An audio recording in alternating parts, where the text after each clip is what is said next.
ओम स्वस्ति श्री गणेशाय नमः। ओम श्री सरस्वत्यै नमः।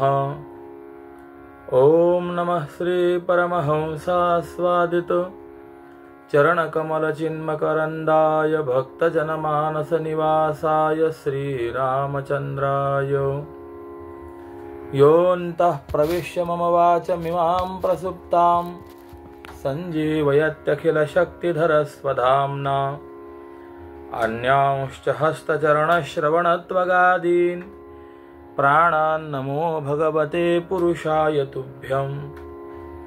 वंशी विभूषितकरान्नवनीरदाभात् पीताम्बरादरुणबिम्बफलाधरोष्ठात् पूर्णेन्दुसुन्दरमुखादरविन्दनेत्रात् कृष्णात् परं किमपि तत्त्वमहं न जाने।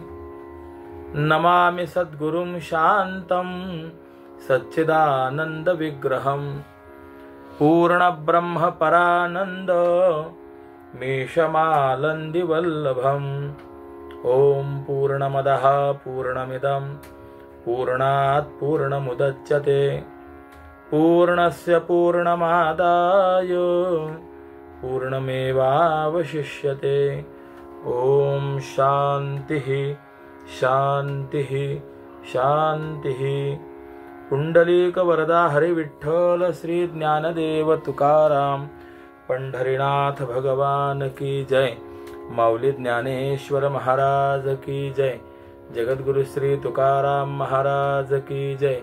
श्रीमद सच्चिदानंद सद्गुरु श्री स्वामी स्वरूपानंद महाराज की जय।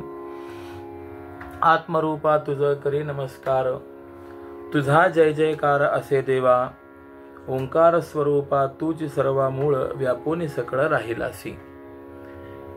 अकारण करुणा वरुणालय भगवंताच्या असीम कृपेने प्रातस्मरणीय परमपूज्य स्वामीजींच्या कृपाशीर्वादाने श्रीमद अभंग ज्ञानेश्वरी या ग्रंथाचं भावचिंतन करण्याकरता आपण प्रवृत्त झालेलो आहोत आणि आज द्वितीय सत्रामध्ये आपला प्रवेश होतोय।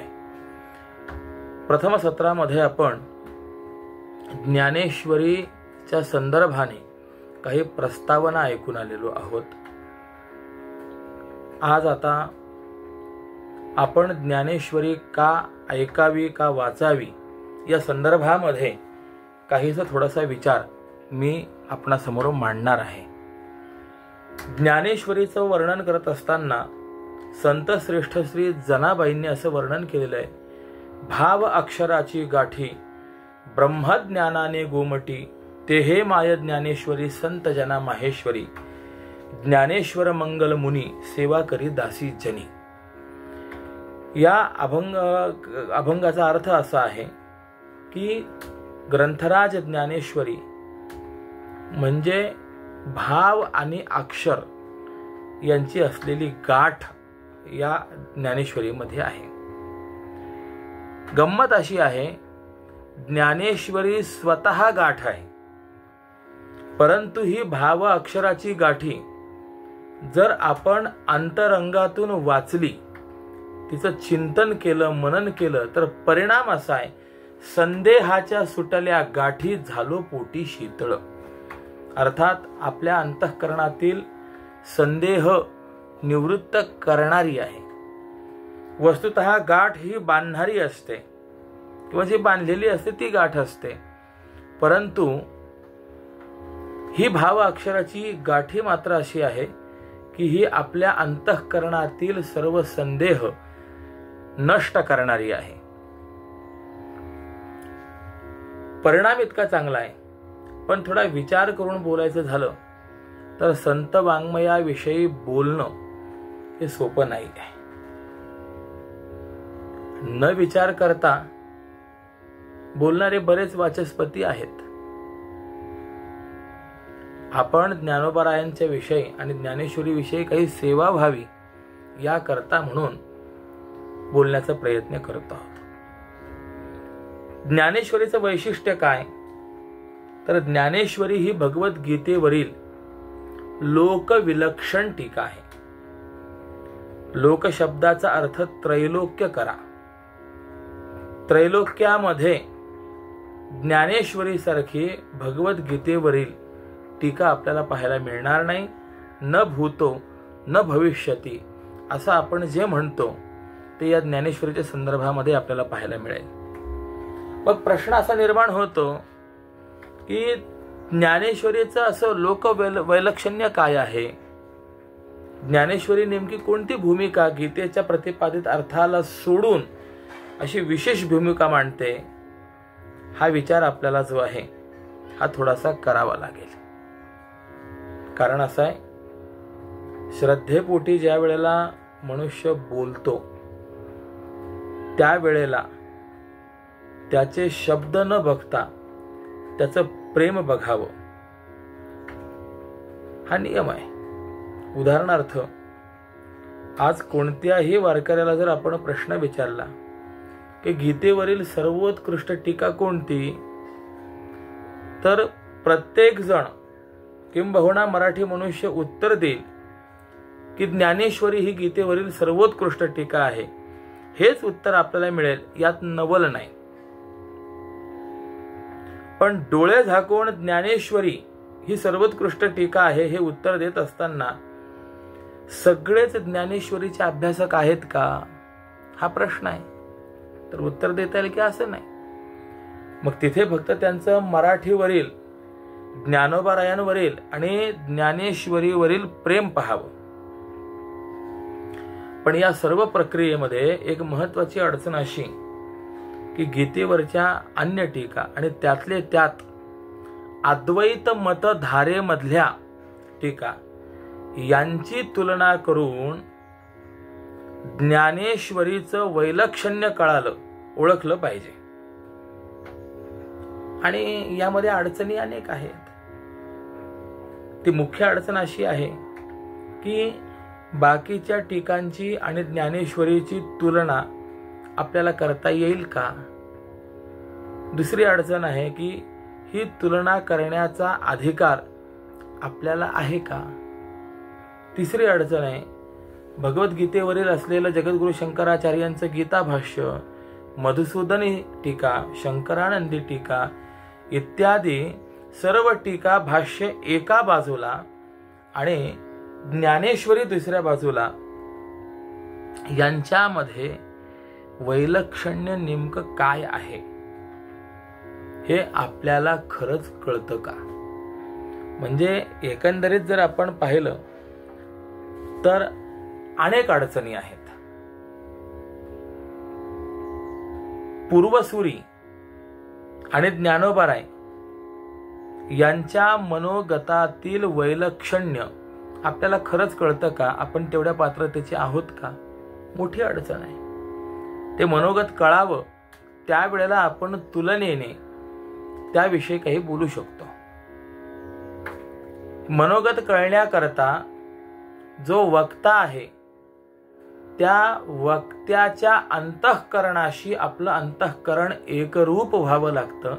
त्यावेळेला आपण ते मनोगत जाणू शकतो. उदाहरण मी आपणास सांगतो.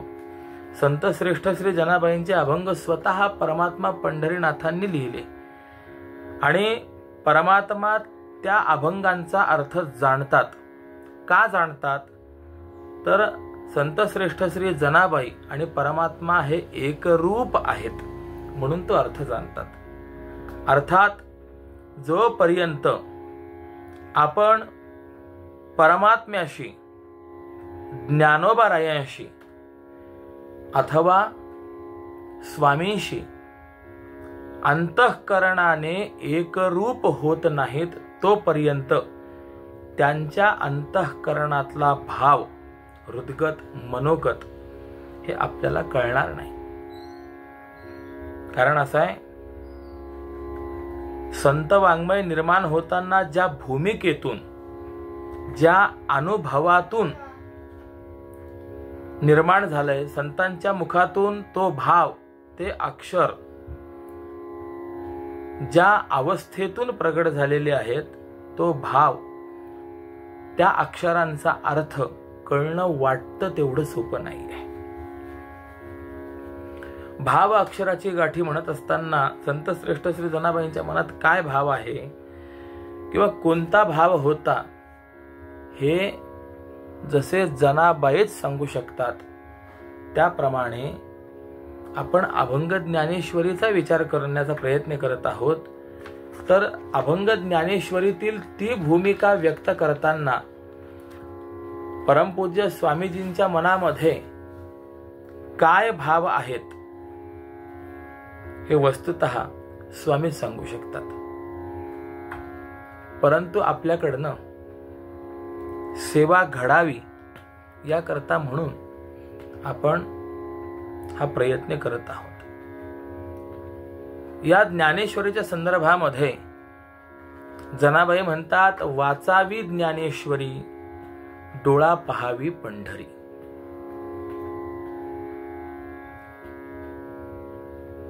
ज्ञानेश्वरी वाचावी. मग ज्ञानेश्वरी काय आहे? तर सामान्य रीतीने आपल्याला एवढं माहित आहे की ज्ञानेश्वरी म्हणजे ज्ञानोबरायांच्या मुखातून प्रगट झालेली एक श्रीमद भगवद गीतेवरील टीका आहे. परंतु ज्ञानेश्वरी म्हणजे गीतेवरील एक टीका एवढा संकुचित भाव संतांचा नाही. आणि आपण ज्ञानेश्वरीला जर केवळ एक टीका मानत असू तर तो ज्ञानोबरायांचा ज्ञानेश्वरीचा अपमान आहे. ज्ञानेश्वरी ही केवळ एक टीका नाही आहे, तर तो एक स्वतंत्र ग्रंथ आहे. ज्ञानेश्वरी ही भगवद्गीतेवरील विस्तार ग्रंथ नाही, तो स्वतंत्र ग्रंथ आहे. आणि म्हणूनच ज्ञानोबराय स्वतः म्हणतात की ज्ञानेश्वरीतून गीता बाजूला काढली तरी माझी ज्ञानेश्वरी जगत कल्याण केल्याशिवाय राहणार नाही. ज्ञानोबराय स्ववक्तृत्व स्वरचनेचं वर्णन करताना म्हणतात, गीते वेणेही रंगू दावी. म्हणजे ज्ञानेश्वरी या ग्रंथाला स्वतंत्र अस्तित्व आहे. वस्तुतः ज्या ग्रंथावरती एक टीका आहे त्या टीका ग्रंथामधून जर मूळ ग्रंथ काढून टाकला तर शरीरातून आत्मा काढून टाकण्यासारखं ते आहे. पण असं असताना ज्ञानोबराय सांगतात, माझ्या ज्ञानेश्वरीमधनं गीता काढून टाका तरी माझी ज्ञानेश्वरी कल्याण केल्याशिवाय राहत नाही. काय ज्ञानेश्वरीचं वैशिष्ट्य आहे? तर गीतेमध्ये सांगितलेले जे भाव आहेत, विचार आहेत, ते ज्ञानेश्वरीने तर सांगितले आहेत. म्हणजे गीतेत व्यक्त झालेला भाव ज्ञानेश्वरीमध्ये प्रगट आहे. त्यानंतर गीतेत अव्यक्त असलेला म्हणजे अपेक्षित असलेला परंतु न बोलल्या गेलेला जो भाव आहे तो देखील ज्ञानेश्वरीमध्ये प्रगट सांगितला गेलाय. 2. आणि तिसरी गोष्ट तर अत्यंत महत्वाची आहे की भगवद्गीतेत न सांगितलेल्याही तत्वांचा विचार आपल्याला ज्ञानेश्वरी ग्रंथामध्ये पाहायला मिळतो. आणि यामुळेच ज्ञानेश्वरी हा अत्यंत लोकविलक्षण आणि अपूर्व ग्रंथ आहे. ज्ञानेश्वरी ही केवळ एक टीका नाही आहे. जगद्गुरु शंकराचार्यांनी 555 ब्रह्मसूत्रांचं वर्गीकरण करून अधिकरण निर्माण केले. म्हणजे एका विषयाच्या संदर्भात असलेले सूत्र एकत्र करणे आणि त्या सूत्रांचं एक अधिकरण तयार करणे. मग काही अधिकरण आपल्याला अशी पाहायला मिळतात की त्या अधिकरणांमध्ये एकच सूत्र आहे. आपली पहिली जी काही चतुसूत्री म्हणतात ब्रह्मसूत्राची, 4 सूत्र जर पाहिली, 4 अधिकरण जर पाहिले तर एक सूत्राचंच अधिकरण आहे. जिज्ञासा अधिकरण आहे, अथा तो ब्रह्म जिज्ञासा. त्यानंतर जन्माद्यस्य यतः एकच सूत्राचं अधिकरण आहे. शास्त्र योनित्वात एकच सूत्राचं अधिकरण आहे. तत्व समन्वयात एकच सूत्राचं अधिकरण आहे. काही अधिकरणं अशी आहेत की त्यामध्ये अनेक सूत्र आहेत. म्हणजे त्या अधिकरणांची परस्पर संगती शंकराचार्यांनी लावली, मूळ सूत्रार्थ पाहिला, त्याला अपेक्षित संबंधित अन्य विषय इत्यादी सर्व आपल्या भाष्यातून त्यांनी व्यक्त केलं. आणि या ब्रह्मसूत्रावरती भाष्यावरती भामती नावाची टीका आहे, भामतीवर कल्पतरू नावाची टीका आहे, कल्पतरूवर परिमल नावाची अनेक टीका आहे, अनेक प्रबंध झाले. परंतु भाष्य असेल, टीका असतील, टीकेवरील टीका असेल, यापैकी कुणीही सूत्रार्थाच्या पुढे किंवा सूत्रार्थाच्या बाहेर जाऊन बोलत नाहीत. पण ज्ञानोबा राय मात्र ज्ञानेश्वरीमध्ये भगवान जे गीतेत बोलतात त्या वचनापेक्षाही पुढे जाऊन बोलतात. आणि असं हे लोकविलक्षण भाष्य असल्यामुळे या ज्ञानेश्वरीला अतिशय मूल्य आहे. आणि म्हणून संतांचा आग्रह आहे, वाचावी ज्ञानेश्वरी. का ज्ञानेश्वरी वाचावी? तर ज्ञानेश्वरीला संतांनी दिलेली विशेषणं जर पाहिली तर त्या विशेषणातून आपल्याला कळेल ज्ञानेश्वरीचं महत्त्व. आपण आज ज्ञानेश्वरी म्हणतो, तर ज्ञानेश्वरी असं या ग्रंथाला नाव हे संत श्रेष्ठ श्री जनाबाईंनी दिलेलं आहे. कारण या ग्रंथाचं मूळ नाव काय असं जर आपण विचार केला तर ज्ञानोबा रायांनी स्वतःच्या या रचनेचं वर्णन करत असताना असं म्हटलंय, किंबहुना तुमचेनी केले धर्म कीर्तन हे सिद्धी गेले. ज्ञानोबा राय या रचनेला धर्म कीर्तन म्हणतात. नामदेव राय या रचनेला भावार्थ दीपिका म्हणतात, निगमवल्ली म्हणतात. गीता अलंकार नाम ज्ञानेश्वरी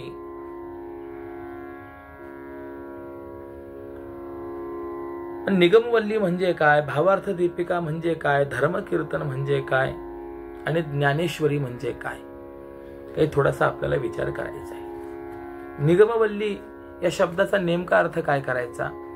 षष्ठी तत्पुरुष त्या ठिकाणी मानायचा की कर्मधारय मानायचा? षष्ठी तत्पुरुष याचा अर्थ आहे वेदाची वल्ली, वेल.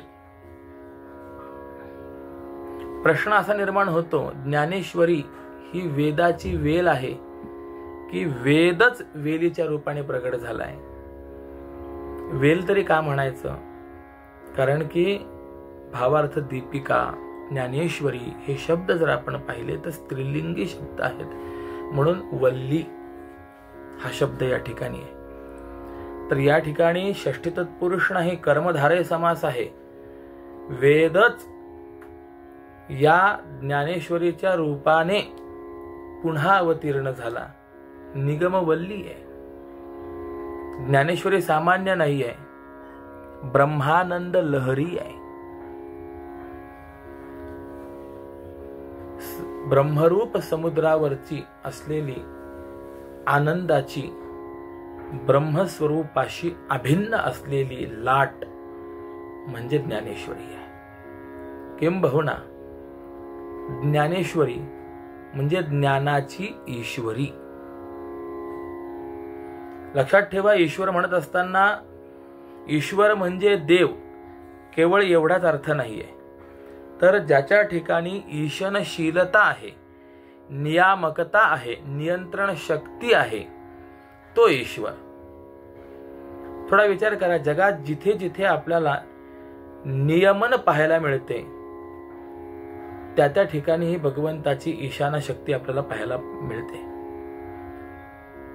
जग चर आचर दोन्ही प्रकारचं आणि ते एक नियमबद्ध आहे.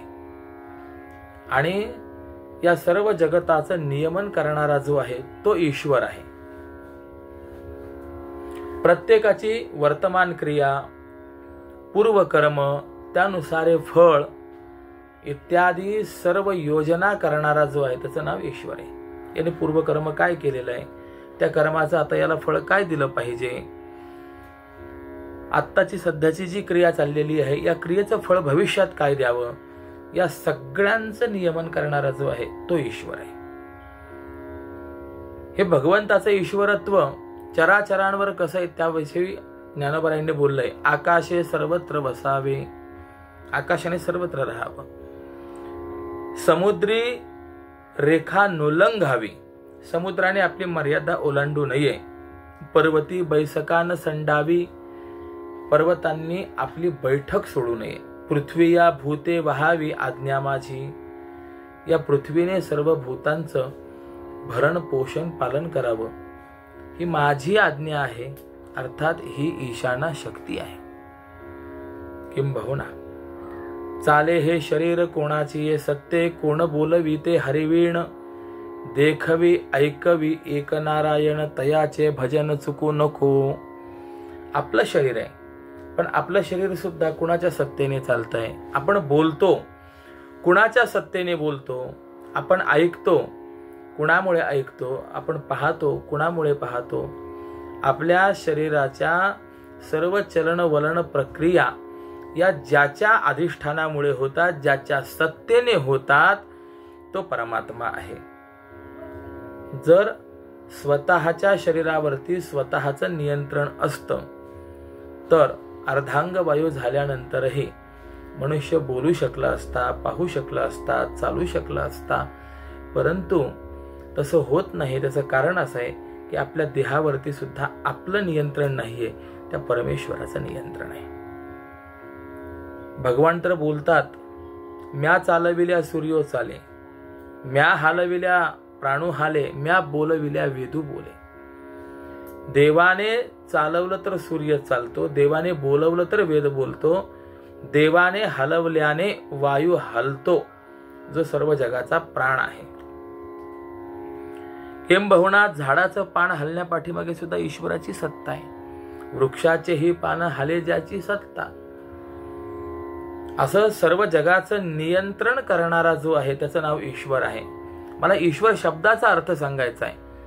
अर्थात नियमन करणारी जी सत्ता आहे ती ईश्वरी सत्ता आहे.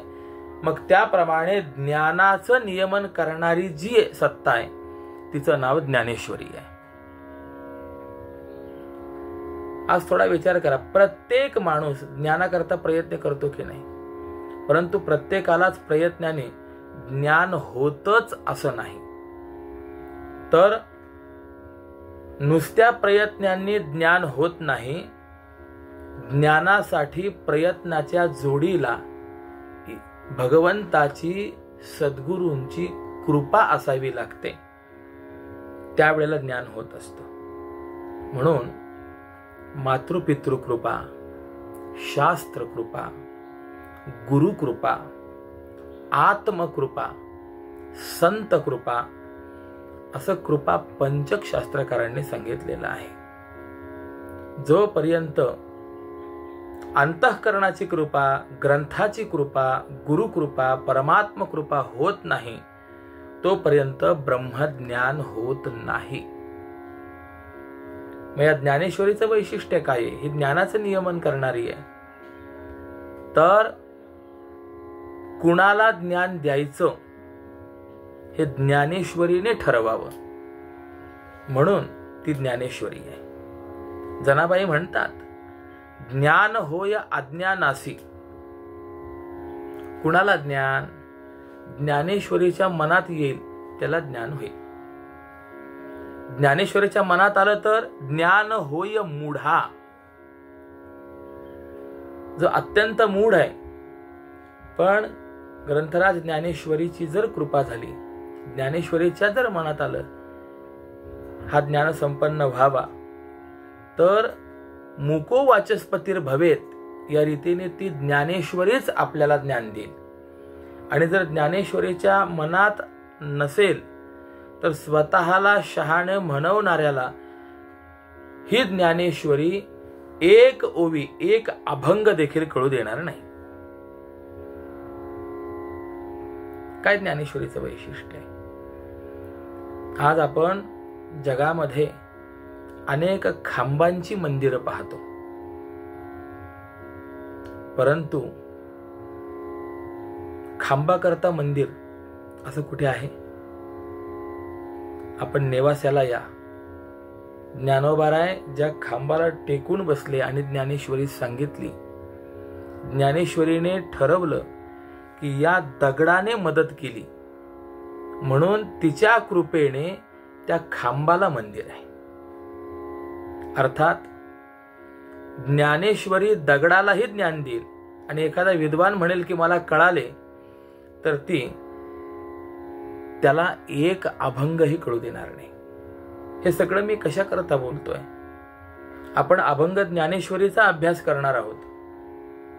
तर अभंग ज्ञानेश्वरीचा अभ्यास करत असताना आपल्याला एक स्वामींना शरण जावं लागणार आहे की स्वामी, आपण ज्या भावाने ही अभंग ज्ञानेश्वरी सांगितलेली आहे तो भाव आपण आमच्या बुद्धीमध्ये प्रगट करा.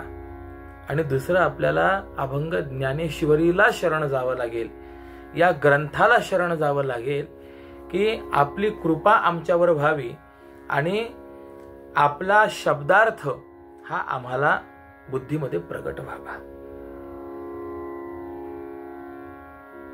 काही जण असं म्हणतात, अहो एकदा वाचली की सर्व कळालं. पण मला विचारायचंय, खरोखरच एका पारायणामध्ये सर्व कळणं शक्य आहे? पारायण करीत आयुष्य जातं, परंतु नुसता ओम एवढं पण कळत नाही.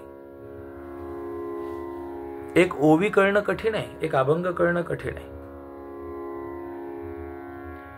असा इतिहास आहे की अंबाजोगाई या ठिकाणी एक फार मोठे संत आणि विद्वान होऊन गेले, त्यांचं नाव दासोपंत स्वामी.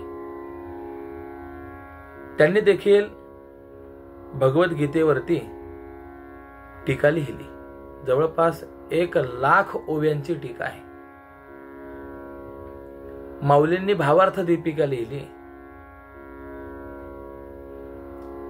त्यांनी वेगळी लिहिली. आणि शांती ब्रह्मश्री एकनाथ महाराज यांनी ज्ञानेश्वरीचं शुद्ध स्वरूप जगासमोर आणलं. शांती ब्रह्मश्री एकनाथ महाराज ज्यावेळेला अंबाजोगाईला गेले त्यावेळेला दासोपंत स्वामींनी आपली ती टीका एकनाथ महाराजांना दाखवली. प्रश्न विचारला, कशी आहे टीका? त्यावेळेला एकनाथ महाराजांनी सांगितलं, फार छान आहे टीका. ओंकारावरती पुष्कळ लिखाण केलेलं होतं. शांती ब्रह्मश्री एकनाथ महाराज म्हणाले, महाराज कधी पैठणला आलात आमच्याकडे या. आणि योगायोगाने दासोपंत स्वामी पैठणला आले. त्यावेळेला नाथ महाराजांचं ज्ञानेश्वरी ग्रंथावरती प्रवचन चालू होतं. त्यांनी प्रश्न विचारला, ज्ञानेश्वरीवर प्रवचन करताय? होय. विषय त्यांनी सांगितलं, पहिलीच ओवी चालली आहे, ओम नमो जी आद्या. केव्हापासून चालली आहे? शांती ब्रह्मश्री एकनाथ महाराज झाले, महिनाभर झाला प्रवचन चालू आहेत, पहिल्याच ओवीवरती. होय. नाथ महाराज ज्ञानेश्वरीवर काय बोलतात हे ऐकण्याकरता दासोपंत स्वामी पैठणमध्ये नाथ महाराजांकडे राहिले. 6 महिने पुढची प्रवचन नाथ महाराजांची चालू होती. विषय पहिलाच, ओम नमोजी आद्या. ओम या पदावरतीच प्रवचन चालू होती.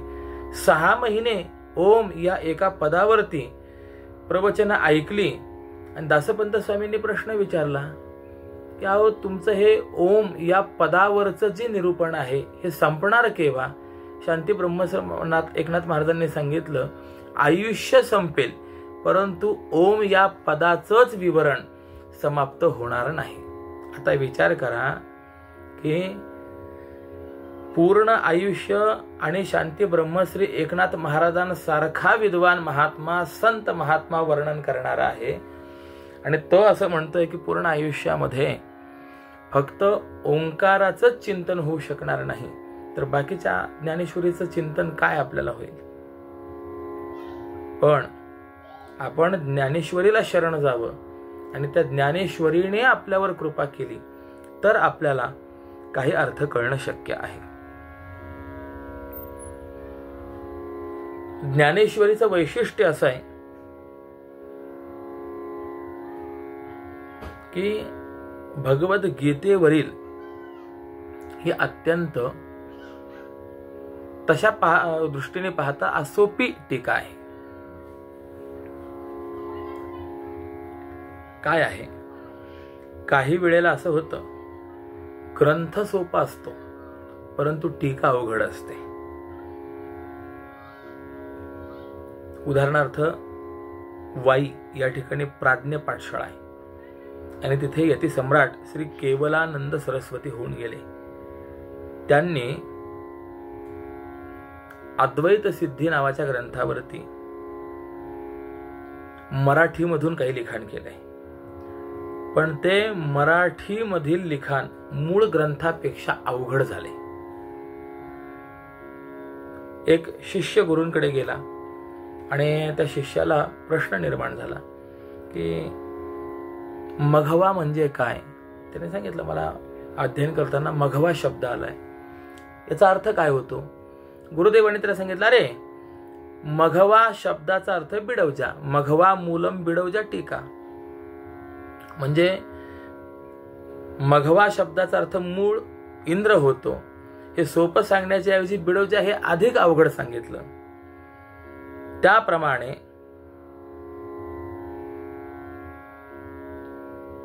काही टीका अशा आहेत की मूळ ग्रंथापेक्षाही अवघड आहेत.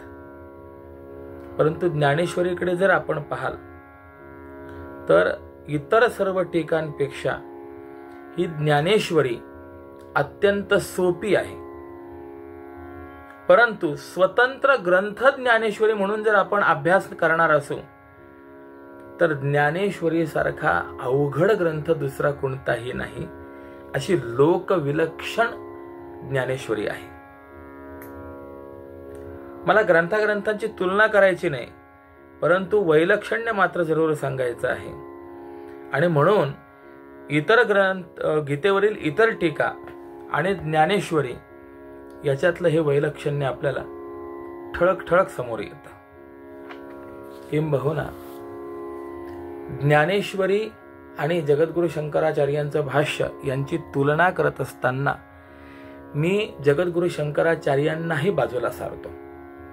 म्हणजे माझ्या मनामध्ये आचार्यांच्या विषयी अनादर आहे असं नाही. त्यांच्या चरणी आपलं तर जीवन समर्पित. खुद्द ज्ञानोबाराय देखील असं म्हणतात, भाष्यकारा ते वाट पुसतो. मग जर ज्ञानोबाराय जगद्गुरु शंकराचार्यांविषयी एवढा आदरभाव व्यक्त करतात तर आपण अनादर करणारे कोण. परंतु आचार्य भाष्य व ज्ञानेश्वरी टीका या दोन्हीमध्ये आचार्य भाष्यापेक्षाही ज्ञानेश्वरी ही सरस आहे. हे थोडेसे आचार्यांची क्षमा मागून बोलतो. का असं, तर एक युक्तिवाद मी आपणासमोर ठेवतो. एखादा वक्ता स्वनिर्मित ग्रंथ सांगतो आणि कोणीतरी श्रोता तो ग्रंथ ऐकतो. आता यामध्ये मला प्रश्न असा आहे की तो ग्रंथ जास्त वक्त्याला कळालेला असतो की श्रोत्याला कळालेला असतो. तर उत्तर देता येईल, वक्त्यालाच तो कळालेला असतो, कारण तो बोलतो. वक्त्याचे सर्वच भाव श्रोता प्राप्त करून घेऊ शकत नाही. किंबहुना वक्ता ज्या भूमिकेवरून बोलतो कदाचित श्रोता त्या भूमिकेवर जाऊ पण शकणार नाही. म्हणून वक्त्याला ग्रंथ कळालेला असून जे आपल्याला कळालंय ते जमेल तसं त्या श्रोत्यांपर्यंत पोहोचवण्याचा तो प्रयत्न करत असतो. बऱ्याच वेळेला असं होतं, जेवढं कळालं तेवढं बोलता येत नाही, मांडता येत नाही. तुकोबारायांनी उदाहरण दिलेलं आहे, मोहरा ऐसी फळे नाही. आंब्याला जेवढा मोहर येतो तेवढी फळं लागतात का? नाही. मोहर पुष्कळ असतो परंतु तो गळून जातो, फळं कमी. त्याप्रमाणे जेवढं कळालंय तेवढं बोलता येत नाही आणि श्रोता पण जेवढं ऐकले तेवढं सर्व ग्रहण करू शकत नाही. तर त्यातून आपल्याला जेवढं जमेल तेवढं घेत असतो. आता बघा, ज्ञानेश्वरी हीच सरस आहे असं जे विधान मी करतोय ते याकरता की जगद्गुरु भगवान आद्य शंकराचार्य हे भगवान शंकरांचे अवतार आहेत आणि ज्ञानोबाराय हे भगवान श्री कृष्णांचे अवतार आहेत. म्हणून आपल्याकडे मंगलाचरण आहे. शंकरम शंकराचार्यम केशवम बादरायणम सूत्र भाष्यकृतौ वंदे भगवंतो पुनः पुनः. भगवान श्रीकृष्ण हे गीतेचे वक्ते आहेत, म्हणजे सांगणारे आहेत, आणि भगवान शंकर हे श्रोते आहेत. अर्थात ज्ञानोबाराय हे वक्त्याच्या परंपरेतले आहेत आणि जगद्गुरु शंकराचार्य हे श्रोतृ परंपरे आहेत. मग गीतेचं हृदगत श्रोता असलेले आचार्य भगवान शंकरांचे स्वरूप असलेले व वक्ता असलेले भगवान कृष्ण स्वरूप असलेले ज्ञानोबाराय यांच्यापैकी कुणाला अधिक जास्त माहिती असेल हो? तर उत्तर देता येईल ज्ञानोबारायांनाच. कारण की ज्या तन्मयतेने व परिपक्वतेने ज्ञानोबाराय ती भूमिका व्यक्त करतात ते वैलक्षण्य आहे.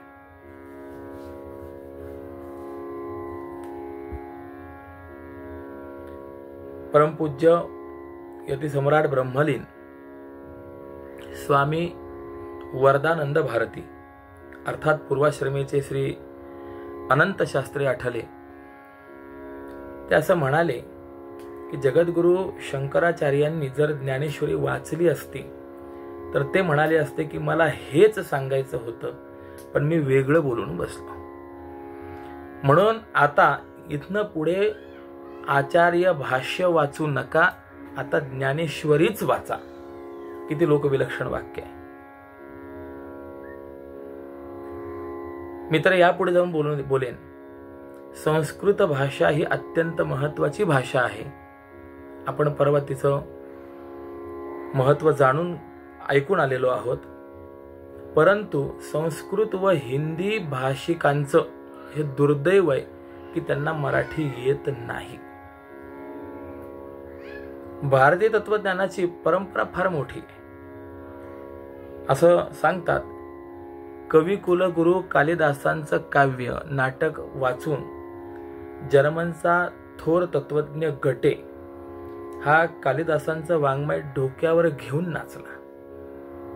दुर्दैव आहे की त्याला ज्ञानेश्वरी पाहायला मिळाली नाही. जर त्याला ज्ञानेश्वरी पाहायला मिळाली असती साहित्य सोनियाच्या खाणी तर त्याने साष्टांग दंडवतच घातला असता, नव्हे तो लोळला असता. आपल्या या संत वाङ्मयाची उंची, परिपक्वता, व्यापकता ही फार वेगळी आहे.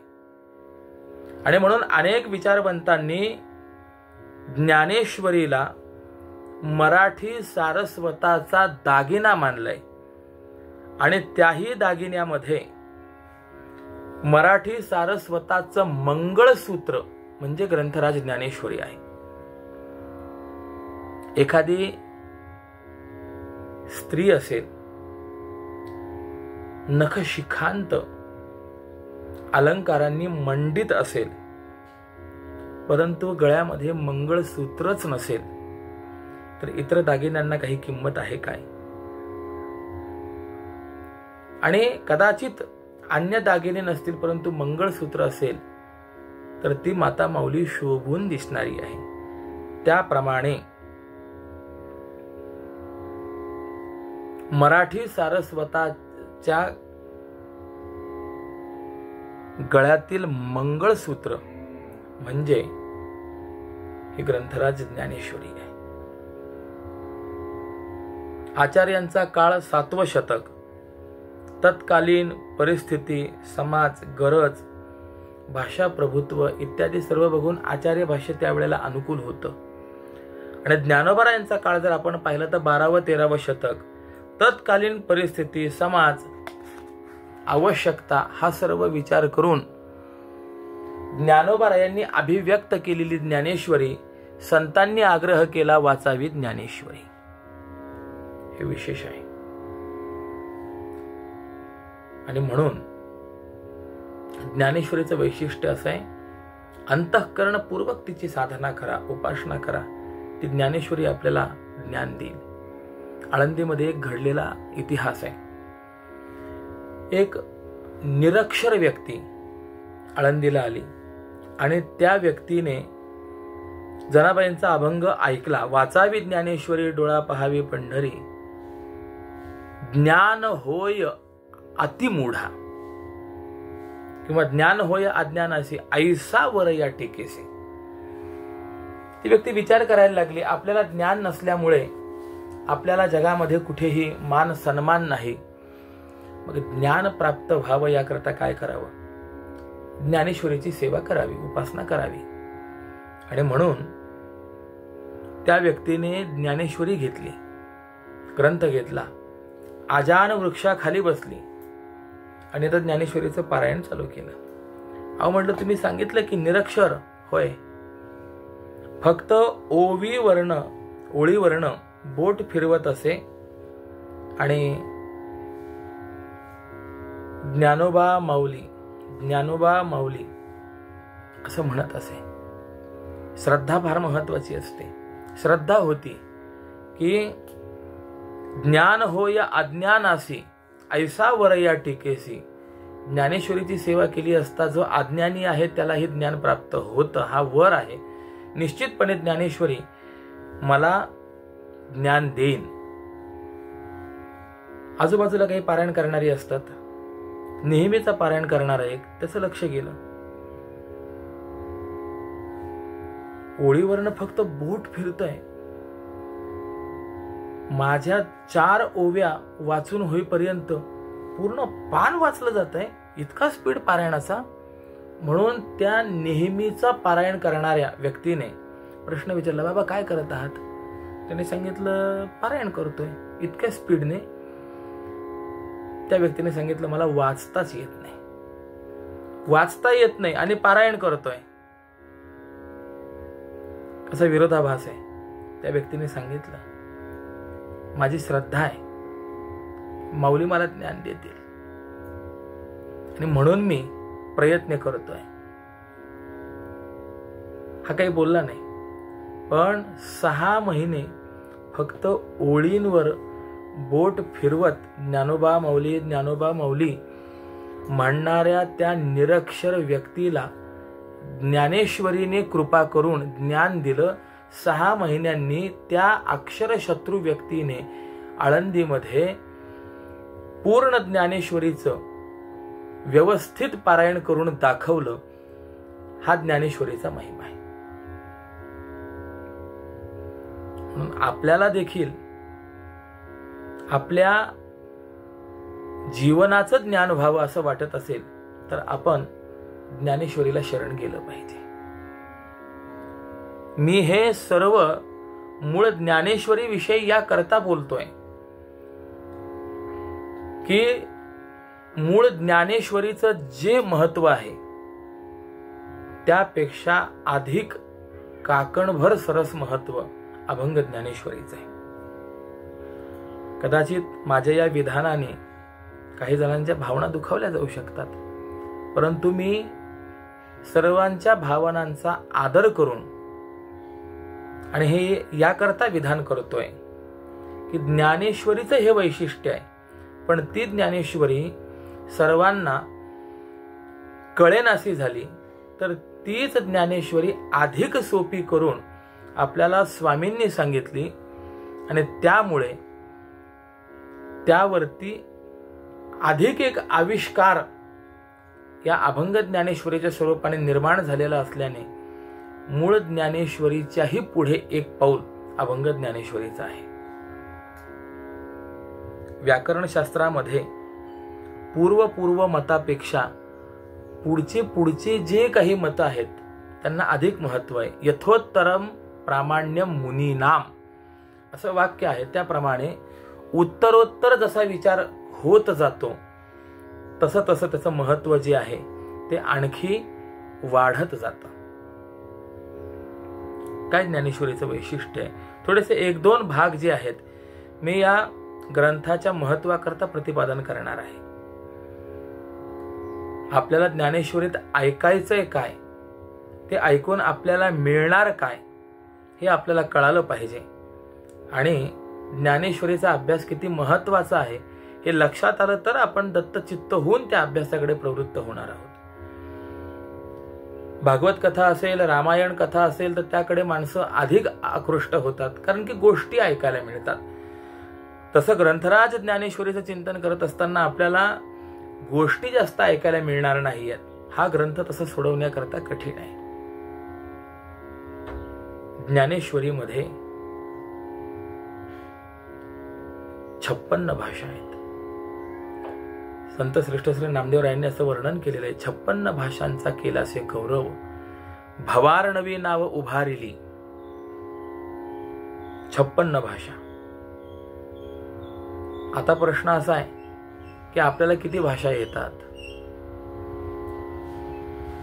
अर्थात ज्ञानेश्वरी कळावी असं जर वाटत असेल तर त्याकरता पहिले 56 भाषा आपल्याला अवगत असाव्यात. तर 56 भाषांमध्ये येणारी शब्द, त्या शब्दांचा त्या भाषेमध्ये होणारा अर्थ हे आपल्याला कळावं. त्यानुसार आपण त्या ओवीकडे बघावं आणि तसे अर्थ लावून घ्यावेत. आता विचार करा, 56 भाषा येणं कठीण सोपं आहे का? बरं 56च का? त्यामध्ये इंग्रजी का नाही? तर त्याचं चिंतन असं आहे, पूर्वी आपल्या भारताचे एकंदरीत 56 प्रदेश होते आणि त्या 56 प्रदेशांमध्ये चालणारी जी प्रचलित भाषा आहे त्या भाषा 56 म्हणून 56 भाषा आहे. जसा कोकण प्रदेश आहे, विदर्भ आहे, मगध आहे, व्रज आहे, अशा त्या विभागामध्ये ती भाषा आपल्याला पाहायला मिळते. मला सांगायचं तात्पर्य असं आहे, 56 भाषा कळाव्यात आणि मग आपण ज्ञानेश्वरीकडे बघावं. त्यावेळेला फक्त आपल्याला ज्ञानेश्वरीचा शब्दशः अर्थ कळेल. भाव कळणं तर फार लांबची गोष्ट राहिली. एवढी अवघड ज्ञानेश्वरी. पण स्वामीजींची अभंग ज्ञानेश्वरी ही लोकविलक्षण टीका का? त्याचं उत्तर आपल्याला असं देता येईल की या 56 भाषांमधील असलेल्या शब्दांचा भाव स्वामीजींनी जाणून ज्ञानोबारायांच्या अंतःकरणाशी एकरूप होऊन, किंबहुना मी विधान करून आलोय, साधकांचे मायबाप कैवल्य साम्राज्य चक्रवर्ती संत सम्राट विश्वमौली ज्ञानोबारायांनीच आपणच निर्माण केलेलं वाङ्मय हे सोपं करून दाखवण्याकरता म्हणून पुन्हा स्वामीजींच्या रूपाने अवतार धारण करून त्या 56 भाषातील शब्दांचा निर्णयात्मक भाव, शब्दांचा अर्थनिर्णय आपल्याला शुद्ध आपल्या प्रचलित मराठी भाषेमध्ये करून दिला. हे स्वामींचं असलेलं विलक्षण कार्य आहे. हे या अभंग ज्ञानेश्वरीचं वैलक्षण्य आहे. परमपूज्य स्वामीजींनी जरी आपल्याला आपण 56 भाषा जाणतो हे कधी दाखवलं नसेल, त्याची जाणीव कधी निर्माण करून दिली नसेल, तरी त्या भाषेमधील तत्वज्ञान त्यांनी जाणून आपल्याला सोप्या भाषेत करून दिलं. मी उदाहरण आपणास सांगतो.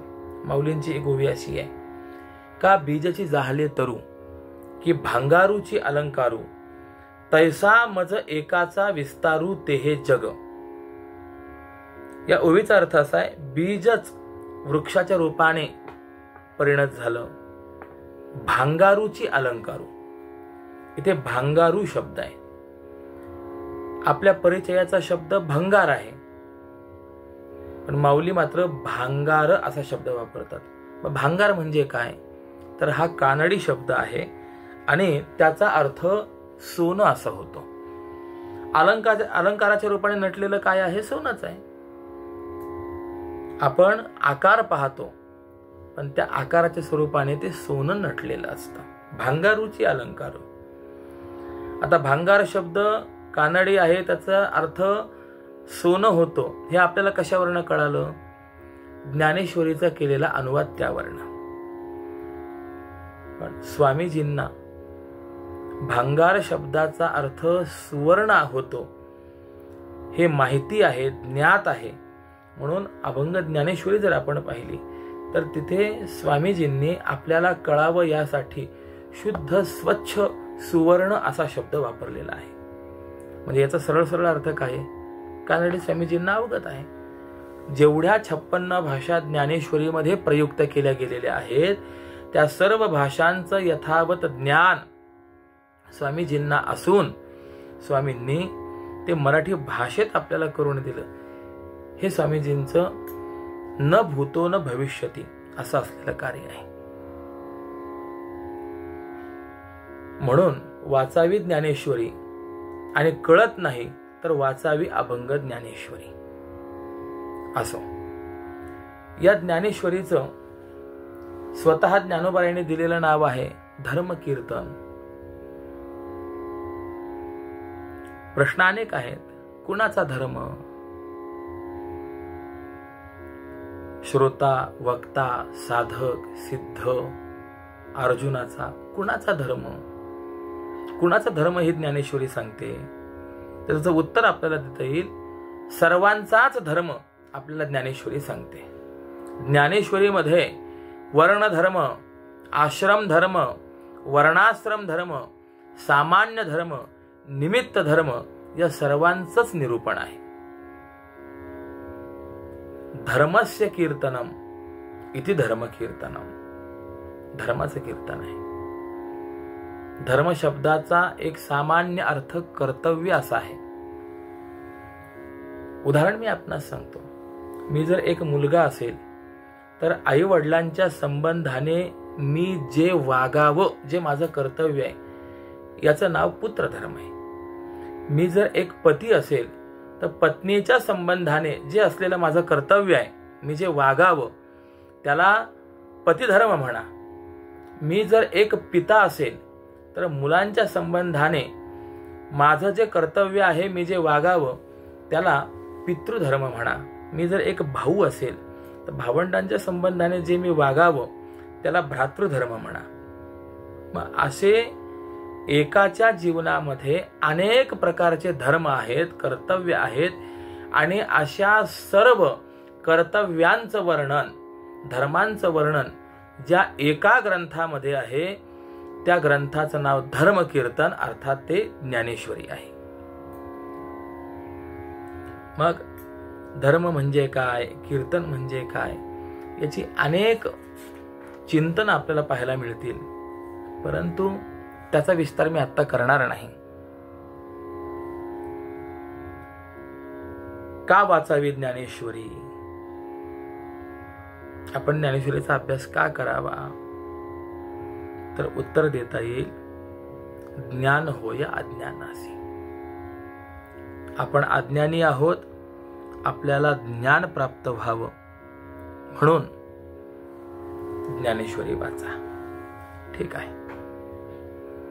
कारण ही ज्ञानेश्वरी म्हणजे सामान्य नाही, भाव अक्षराची गाठी. आणि एक पाठभेद आहे गोठी. गोठी म्हणजे गोष्ट आणि गाठी म्हणजे गाठ. काय आहे? काही ठिकाणी अक्षरांची गाठ असते, काही ठिकाणी भावांची आणि अक्षरांची गाठ असते.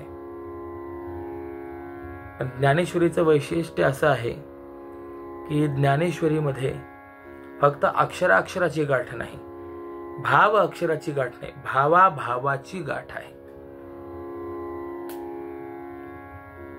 प्रत्येक वेळेला आपल्या अंतःकरणातला भाव अक्षर प्रकट करू शकत नाही आणि प्रत्येक अक्षर भाव प्रकट करू शकत नाही. अक्षराच्या आणि भावाच्या मर्यादा वेगवेगळ्या आहेत. असे अनेक शब्द आहेत की जे आपल्याला शब्द कळतात पण शब्दामागचा भाव कळत नाही. याकरता पदार्थ विचार, व्याकरणाचा अभ्यास, व्यंजनाशक्ती, लक्षणाशक्ती विचार इत्यादी अनेक गोष्टी आहेत. पण त्या अक्षरांच्या पाठीमागचा भाव, त्यानंतर भावाचाही भाव आपल्याला समजावून सांगणारी ती ही ज्ञानेश्वरी आहे.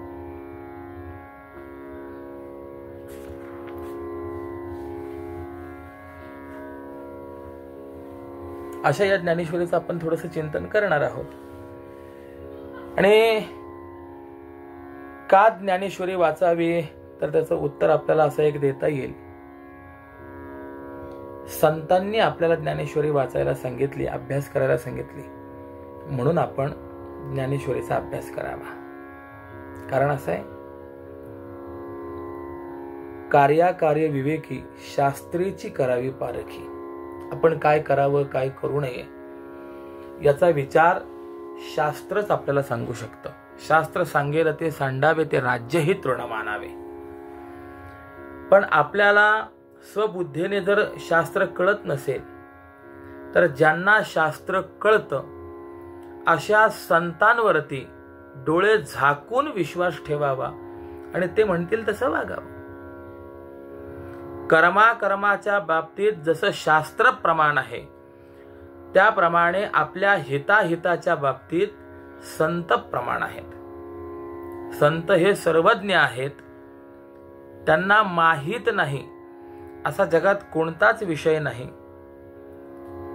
आणि असा एकही विषय नाही ज्याची चर्चा संत वाङ्मयात झाली नाही.